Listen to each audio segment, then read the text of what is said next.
পুনম দেব, রাজশ্রী নাথ এবং হীরা শুক্লবৈদ্য। যদি তোমরা এসে থাকো আমাদের সাথে যোগাযোগ।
নিজে একজন খুব বিখ্যাত লোকসঙ্গীত শিল্পী আর কি। ও আমাদের বিশ্বভারতী সঙ্গীত ভবনের ছাত্র।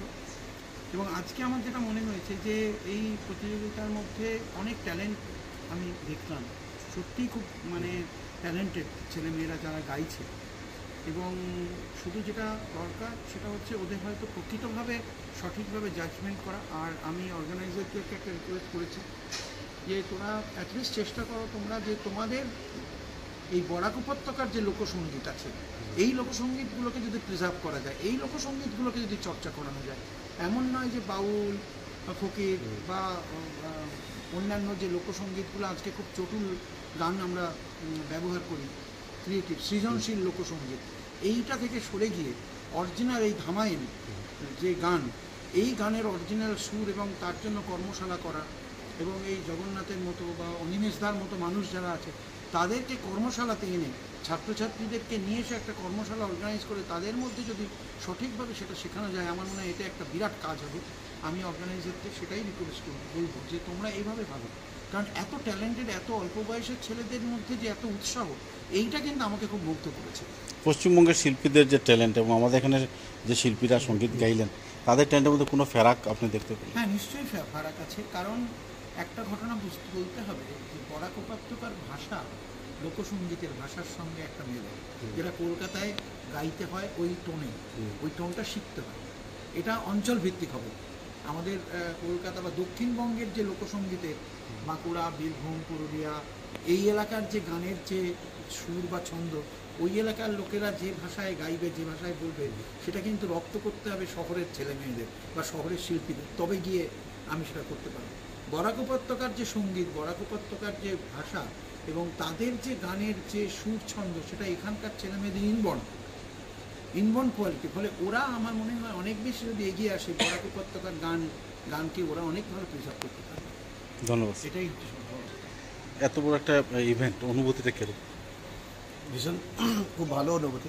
আমি ধন্যবাদ জানাবো এসএস প্রোডাকশন পরিবারকে এত সুন্দর একটি উদ্যোগ নেওয়ার জন্য। আর ছোট ছোট বাচ্চারা যারা আজকে অংশগ্রহণ করলো, এদের স্বতঃস্ফূর্ত অংশগ্রহণ আগামীতে বরাকের লোকসংস্কৃতি আরও অনেক দূর এগিয়ে যাবে। আর লোকসংস্কৃতি বা লোকসঙ্গীত আমাদের শিকড় আছে, আমরা তো ভুলে যেতে পারি না, আমাদের বয়ে নিয়ে যেতে হবে এবং এটাই আমাদের পরিচয়। কাজেই এসএস প্রোডাকশনের এই প্রচেষ্টা সাধুবাদ জানাই এবং তার সঙ্গে সঙ্গে আমি হরিদমকে বলবো যে একসঙ্গে কাজ করবো, তোমরা এসো, বিভিন্ন পরামর্শ প্রয়োজন হলে ডেফিনেটলি আমরা পাশে থাকবো, এগিয়ে যাক আরও। ধন্যবাদ। সঙ্গীতের জগতে আপনার একটা বিশেষ তাৎপর্য আছে এবং অনেক ছাত্রছাত্রীরা আজ প্রফেশনাল হয়েছে আপনার হাত ধরে, এবং দূরদর্শনে বেতার কেন্দ্রে আমরা অনেক সময় গান শুনি। আপনার গ্রামের মানুষের প্রাণের স্পন্দনের সাথে আপনার সুরে একটা মিল আছে। হয়তো আপনাকে অনেকে চিনে না, কিন্তু বাসে বসে আপনারই গান গাইছে, আপনার পাশে দিয়ে বসে গেছে, এমন ঘটনাও আমরা শুনেছি। তো আজকের দিনের অনুভূতিটা কেরূপ? আমি বিশেষ করে বলতে যাব, ধামাই নাচে আমাদের এখানকার যে লোক সমৃদ্ধশালী লোকগীতিগুলো আছে, যেমন গাজির গান, ধামাই, মনসা মণ্ডল, তারপর সেই জারি শাড়ি, এইগুলোকে নিয়ে কাজ করলে আমার মনে হয় আমরা ভারতবর্ষে তো আমাদের একটা জায়গা রয়েছেই, আমার মনে হয় পৃথিবীর মধ্যে আমরা বেশ একটা রিচ একটা কালচার প্রেজেন্ট করতে পারব। আমাদের এইখানকার যে লোক সংস্কৃতি রয়েছে, এইগুলোকে নিয়ে কাজ করার, যেগুলোকে নিয়ে আমি নিজে উঠেছি, যেগুলোকে নিয়ে আমি এত বছর থেকে চলেছি, আমি তাদেরকে সেই রাস্তাটাই দেখাই। এবং অনেক বাচ্চারাই এখানে গিয়েছে, তারাও খুব প্রতিভাবান বাচ্চা, ছেলেমেয়েরা খুব সুন্দর গেয়েছে। এসএস প্রোডাকশন যে এত সুন্দর একটা আয়োজন করেছে, তার জন্য এসএস প্রোডাকশনের প্রত্যেককে আমি ধন্যবাদ জানাই। তোমরা সবাই খুব পরিশ্রম করেছে, খুব ভালো অনুষ্ঠান হয়েছে, খুব ভালো কম্পিটিশান হয়েছে। আশা রাখি রাতে যে প্রোগ্রাম হবে সেটা আরও ভালো হবে। ধন্যবাদ স্যার।